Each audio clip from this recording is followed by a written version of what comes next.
Today we have an exclusive interview with the Executive Director of the Harrisburg Chamber, Derek Ritchie, and he told us all of the things about the Harrisburg Chamber. It is really a pillar of the Harrisburg, South Dakota community, and I can't wait for you to check it out. All right, I'm sitting here with Derek, who's the Executive Director of the Harrisburg Chamber, and I just want to know a little bit to start us off about you and how you became involved in Harrisburg and the community here. Julie, I appreciate you having me. But before I start about me, I want to talk a little bit about you, because what most people might not know is Julie was a very integral member of the Chamber.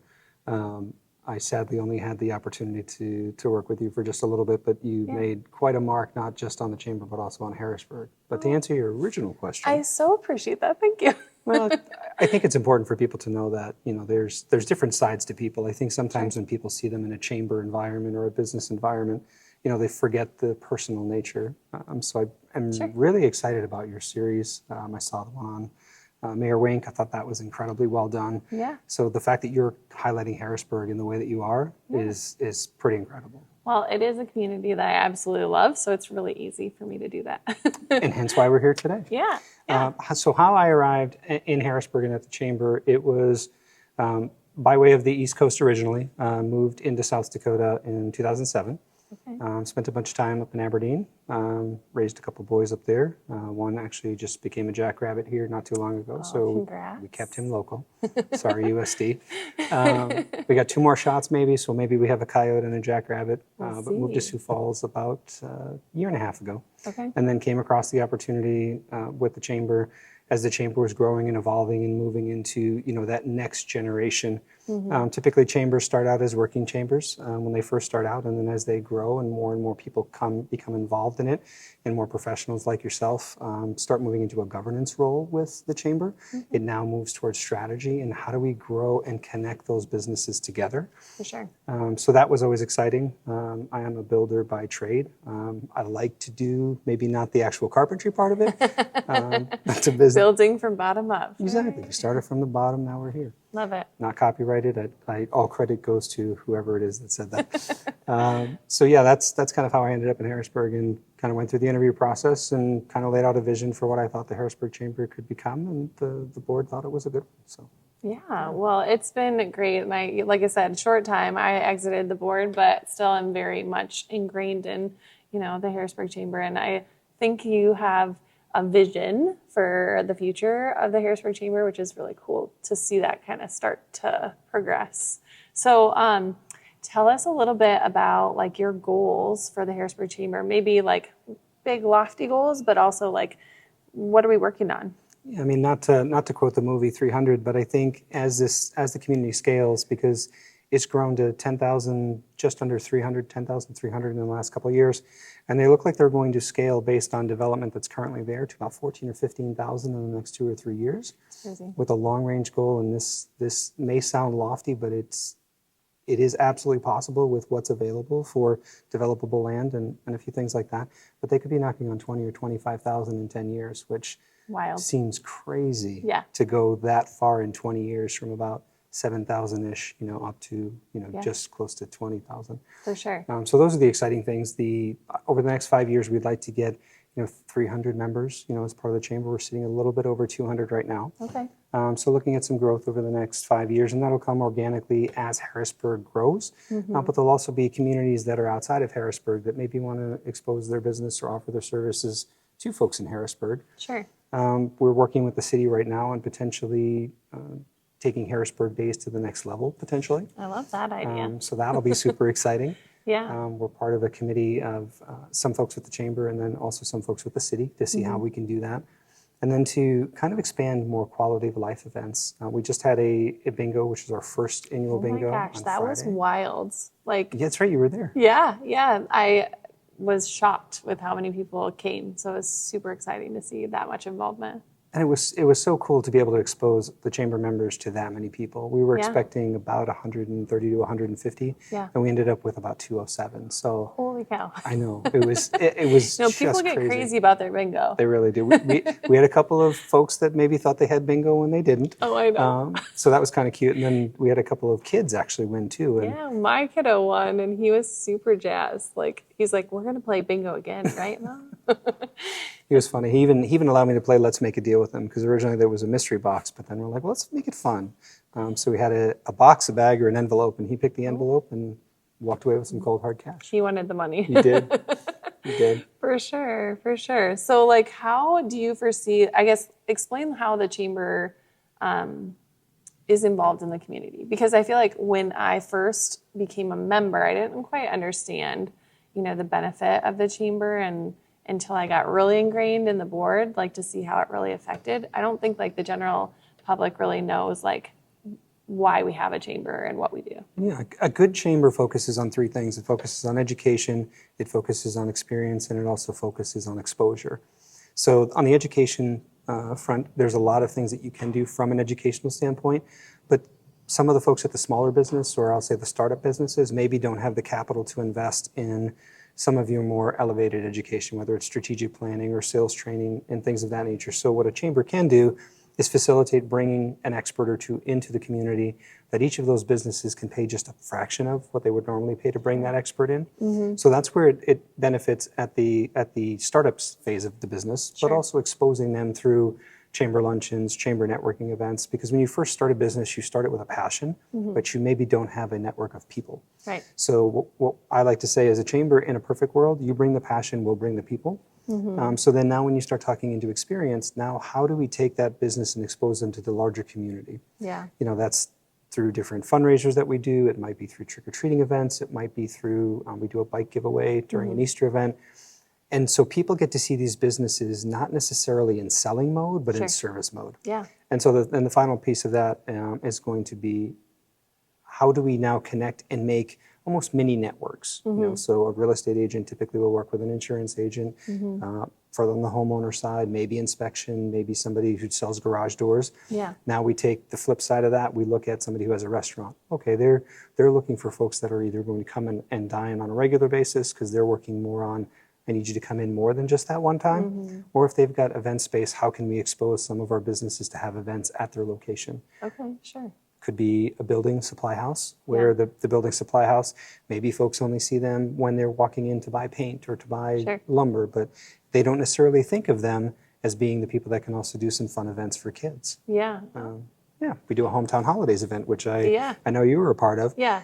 We had Parks and Rec who were a part of the chamber, which you normally don't view a city as being part of the chamber. Yeah. But part of what they did is they brought their Parks and Rec folks, and they actually took pine trees and then cut them down into about 3 or 4 inch discs and then help the kids make ornaments. It's super cool. Yeah, so now the community sees these businesses in a non-selling environment, Yeah. which gives them that impression of, oh, okay, these guys and these gals are local. So it's just one more impression in a non-sales way to get them to come in, either into the store or work with you.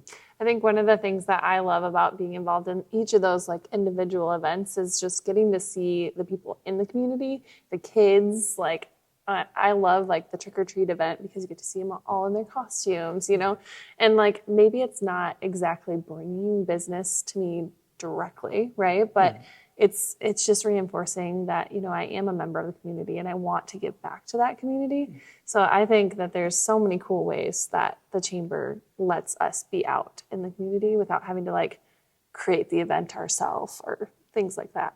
Now, the rising tide raises all ships, and depending upon who you follow for marketing, they say either 7 touch points or 14 touch points is the magic number for you to really anchor into that long-term memory. Sure. So by being a part of not just those events, but the networking events and also some of the public things that we do, you're getting to hit that ramp faster. One of the things that I think that chambers could do a better job of educating too is that there's an entire management system that works in the back end when you join as a member. And there's something called an external link. Well, by having your membership into the larger membership database, you're actually able to score a little bit higher once we put a few keywords in for you. So there's actually you get a benefit to your search score by having more people send traffic to your particular website. Interesting. Well, a good chamber will have a back-end system that can send a forward-facing link to your business webpage, Sure. which then gives you a few more points on your Google search for We're SEO. getting all fancy on I the know, back we're end getting, of things. we're getting, and that's what I think a lot of chambers could do a better job of, Sure. and as educating members and also prospective members. Mm-hmm. We just recently did a luncheon here not that long ago where we had two large commercial real estate developers who control some pretty significant relationships with national retailers Yeah. come in and actually educate some of our folks who maybe thought that development worked one way, but in reality, there's a few more things. And Right. being a real estate agent, you'll appreciate this. Yeah. Commercial follows residential. Yep. So if you can build a strong residential profile and start building more houses, then your commercial also follows too as well. So Yeah. that's a high level thing that we do for Yeah. some of our business Yeah. members, but yeah. I think one of the things I really also enjoy is just the interconnection of businesses within the chamber. I feel like I have a guy for that is something I say all the time. That's awesome. I should say I have a gal for that sometimes, but I feel like the chamber has really given me a wealth of different businesses and people that I've connected with that are able to like provide value to my clients on the big scale of things. And so I think that is another benefit, I guess, of a chamber member that like maybe most people don't see from the outside. I think that's the one, and you hit the nail on the head perfectly when you said that sometimes you don't realize it until you actually become a member and be involved. And that's the other big thing that we always say to folks is that when you join, yes, the one-way link is great, and even if you just paid the cost of membership for that one-way link, you would benefit 4 to 5 times. Sure. But taking that one step further and building your network of people, Yeah. and your guys and gals for that. Yeah. Caitlin Tillman from Tillman's Academy of Music kind of jumps out as somebody Yeah. who's just really passionate about community growth as well in Harrisburg. Yeah. She's almost got this little network. We jokingly call it the Music Mafia internally because Okay. she's got 5 or 6 people that she will always partner with on a lot of the things that she's done, and she's actually seen a very large impact to her business by being able to do that. So That's awesome. she's taken that engagement to a whole nother level. I need to talk to her. Yeah. She's pretty sharp. She's been a great addition. I feel like the first time she came to a chamber luncheon, this is the one thing, like, for me, even as a brand new member, like, people just welcome you in. Yeah. Like, I don't think you always feel that when you're in a bigger chamber setting. But like when her first day coming in, I think it was me and one other person that, we just approached and said, hi, welcome, what do you do? And she just like has such a bright and cool personality. And I think I had that the moment I walked in. You're nervous, like you don't know anyone, this big group, it's a big whatever. But it's really cool because everyone is very welcoming, very encouraging. They want to know, who are you? What do you do? It's just, I think that's something about the small community that is really nice. And I think small business owners like yourself really need to take the majority of the credit for that because that culture was kind of here when I came. Mm-hmm. So that was the other thing that really jumped out about me is how passionate people were about the Harrisburg community, whether they had kids in the school district or not. And the other thing that jumped out at me too as well is how inviting everyone is. Mm-hmm. Someone confused me with the mayor at my first meeting because we have the same first name. And, Derek. But he happened to be 2 tables over. And I jokingly said, I'm like, how many chambers can you go to where the mayor will actually be at most of your chamber luncheons? Yeah, and he was here again today. So. Yeah. I feel like it's so cool. I can say like, I know the mayor because I've known him forever, but like it still has that small town charm, like what I grew up with, because like you do have a personal connection with a lot of the people in the room. And maybe the chamber helped establish that, or maybe you had it before you got here. And I think that's interesting. That's an interesting point as well, because you don't normally see that. A lot of times as communities grow, they do lose that sense of community. But I think Harrisburg has been really careful at protecting, whether that's through the chamber or through the small business community at large, of really protecting that welcoming environment. It's almost like, in some communities you have to prove yourself. In Harrisburg, you're accepted and you have to make sure that you prove it on a daily basis. And I think people really take that to heart and take ownership of that. Yeah, for sure. It's kind of a unique community in that aspect. For someone who maybe is starting a small business or has a business maybe in Sioux Falls or Harrisburg, like how should they reach out to like learn more or get involved? There's a couple ways we can do that. We offer guest passes to our lunches, which occur on the first Tuesday of every month. Just reach out to us at the office at 605-777-9120. or you can email me directly at director@harrisburgsdchamber.com. And then you can utilize that same website, harrisburgsdchamber.com. There's a member section which has a member packet as well as the benefits at each level. Yeah. For some folks, they come in, as entry-level folks because they've never been a part of a chamber before. They're not sure how to maximize that. Give me a call. We can go over kind of what you're looking for your business and then tailor it to what we can help you with, because we can't be all things to all people, but we can help at certain portions. So. For sure. How does the Harrisburg Chamber really pour back into our community? Maybe, our focus is the businesses, right, for the most part, but how do you feel like we connect with the general population in Harrisburg? The general population, we do about 5 events per year. We're looking at adding a 6th event. Stay tuned. Yeah, fingers crossed. We don't want to jinx it by saying what it is. I know. But it will be a fall event. Yeah. That will be something that's pretty exciting. It's something unique that also kind of has an eye back to the heritage of what this area began as. And so a lot of those events that we do are really for the community. For sure. There is a component where the businesses have exposure to the community. Sure. But by and large, the events committee does a really good job of creating events for the community and then figuring out what businesses we can connect to those opportunities. So they'll do a business trick or treat. They'll also do Easter egg extravaganza, where in the past we've given away bikes, we've given away helmets. Yeah, it's kind of a big deal. It really is. And it amazes me how big that event gets. And we have a particular sponsor who's been tremendous over the years. And every time we think they could not be more generous, they end up becoming more generous. Love that. We're pretty deep ingrained in Harrisburg Days. We do a business expo, but we also have a group of volunteers that help in other areas, whether it's manning some of the beverage stations or setting up or tearing down. Yeah. Our partnership with the city has grown over the last year. For sure. We're pretty heavily involved with their National Night Out program, which the Parks and Rec folks do a great job of building that. Yeah.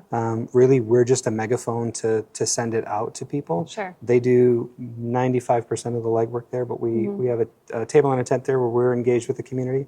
And we also do last day of school with them too as well. I went to that this year for the first time, and it was such a big event. It shocked me. I guess I must have been oblivious before, but my kids were like, "Mom, we should go." So it was really cool. I feel like those types of events really keep the culture of Harrisburg alive. Yes. Because we can tend to be a bedroom community. We live very close to Sioux Falls, and we're all busy, and we have kids and running to activities and everything else. So I feel like the more events that we can really bring people together of all walks of life and things like that, it's super cool to experience. And that really helps keep that hometown feel. Yeah. Because it would be very easy to be like, oh, they can do that in Sioux Falls. Oh, they can do that in Sioux Falls. Union Social is probably the best example of that. Yeah. Because it's a bowling alley, an arcade, and then they have Air Madness next door, which is a jump location. So having all of those things under one roof in Harrisburg is a pretty amazing anchor to have. Yeah. Where it would be just as easy to say, and I won't say the names, but yeah. it'd be just as easy to say, oh, go to that place in Sioux Falls or go to that place in Sioux Falls. So the investment into the community and quality of life has been pretty exciting to see. Yeah, I think that, we need to continue to bring in those types of businesses to Harrisburg because in the past, we had 2 gas stations, right? So we've come a long ways, but how do you feel so economic development does a lot of the bringing in of businesses and stuff like that. Do you feel like the chamber and economic development work together to really strengthen that? I think we've definitely been fostering that a little bit more over the last year. In the beginning, when you make that transition, because originally the economic development and chamber functions operated as one unit. When you grow to a certain point, it's natural that those two separate because it's really hard at a certain level to do both. Yep. So the economic development is largely in charge of recruiting and having those development conversations. The chamber, at where we're at today, is still able to have some of those conversations because of that tight-knit community that you talked about. So we're able to be an amplifier to what economic development is doing. Sure. But then also making sure that everybody's kind of staying in their primary lane. A chamber typically is about growth and retention of existing businesses. Sure. Economic development is typically bringing new businesses in. So it's kind of interesting. A chamber can sometimes act as part therapist too, because we're teaching. Can we ever? We can. So we're teaching some of the businesses that are existing that it's okay if another business comes in, because the growth of the community has grown to be able to support both of those Sure. locations. So Sure. Yeah, that's funny. I feel like as a real estate agent, I am many times a therapist. I would imagine way more than a chamber. I wear a lot of hats. You do. So what else do you want the general public to know about the chamber? You know, what else haven't we covered? Chamber's a great resource for a couple of reasons. Whether you're moving into a community and maybe you're not familiar, I mean, obviously you could Google something very quickly if you're looking for something specific, but what you might be missing is that there may be more than one business that could provide that service in a reasonable space. Sure. So that's an area of opportunity for you too as well. The other area of opportunity with the chamber is you don't even necessarily have to be a business, which is something we're going to be building in 25 and 26 and beyond, Okay. is that you can actually be what's classified as a friend of a chamber or a chamber advocate. Okay. And that's just a person in the community that maybe wants to be involved in some of the events or Yeah. says, hey, I've got this great idea. We really think this could add to quality of life. So we're going to be rolling some of those things out. So if you've got a passion for events or a passion for community, Yeah. but maybe don't have a business, Yeah. or it could be your employer. Maybe we go to the employer and say, hey, we've got somebody that wants to be really active in the community. Would you consider sponsoring them to be, a chamber advocate or a chamber? Sure. Yeah. So there's Very cool. so many different ways to get involved, which people may not know about. Yeah, absolutely. Well, I think the chamber plays a really big role in the Harrisburg community in general, and I've just been blessed to be a part of it. So appreciate your time today, and thanks for telling us all the things Harrisburg Chamber. Well, Julie, I appreciate it.